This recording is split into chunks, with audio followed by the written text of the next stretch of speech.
Ce qui vous marque, vous, c'est la perspective de mise sous surveillance négative, par exemple. Bien entendu, c'est un élément important. Vous vous rappeliez tout à l'heure, du reste, de votre présentation, je corrige un petit élément, les comptes ne se sont pas aggravés lorsqu'on était au gouvernement. Non, je disais qu'ils avaient... Au contraire, on avait baissé la dette de 2,5% par rapport au PIB. Alors. Au contraire, on était revenu depuis 20 ans en excédent primaire. C'est donc possible. Le problème, c'est qu'effectivement, depuis maintenant 4 ans, on a complètement divergé par rapport à l'Allemagne, et c'est ça le point qui est très important. On a laissé l'Allemagne aller devant.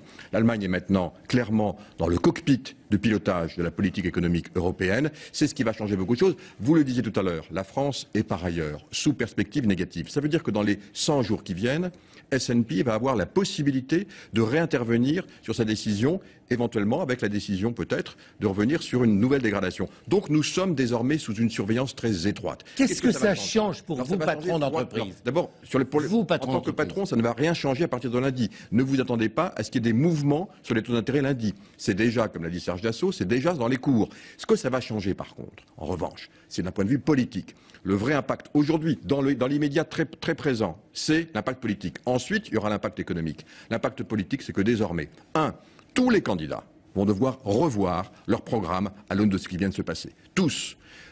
Deuxième, par exemple, on a parlé de la TVA sociale.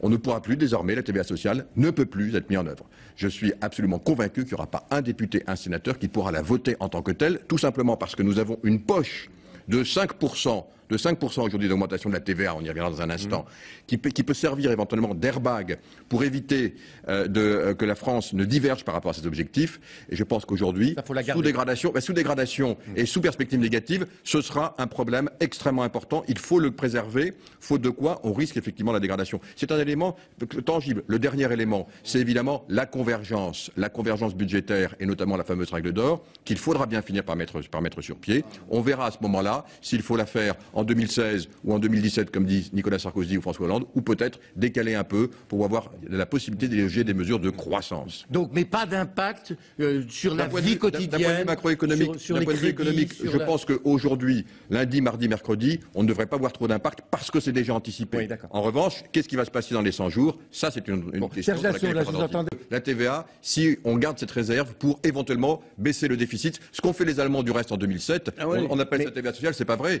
Sur les 3 points d'augmentation, ils ont mis 2 points pour baisser le déficit et un petit point pour corriger.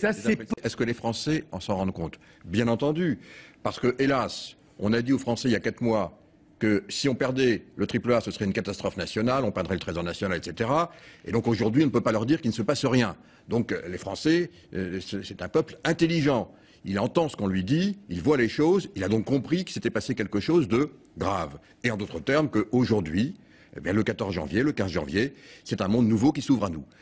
Il l'a compris parce qu'on l'a préparé pour cela, et je pense à juste titre. Alors, deuxièmement, qu'est-ce qu'on fait maintenant de cette information, de cette pédagogie au niveau de l'ensemble de la nation? Eh bien précisément, et Serge Dassault a raison, il n'y a plus un candidat qui peut désormais se présenter devant nos compatriotes avec le même programme que celui qu'il avait ou celui qu'il était en train d'élaborer le 12 janvier. Plus un seul.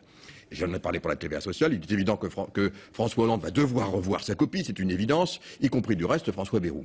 Alors, vous avez parlé de la règle d'or. La règle d'or est l'un des éléments et l'une des solutions qu'attendent du reste les marchés pour avoir de la lisibilité. Je rappelle que l'ensemble des pays de la zone euro a décidé à l'unanimité de mettre en place la règle d'or en 2012. Donc on sera obligé de la mettre. La question qui se pose, c'est la date d'atterrissage des finances publiques.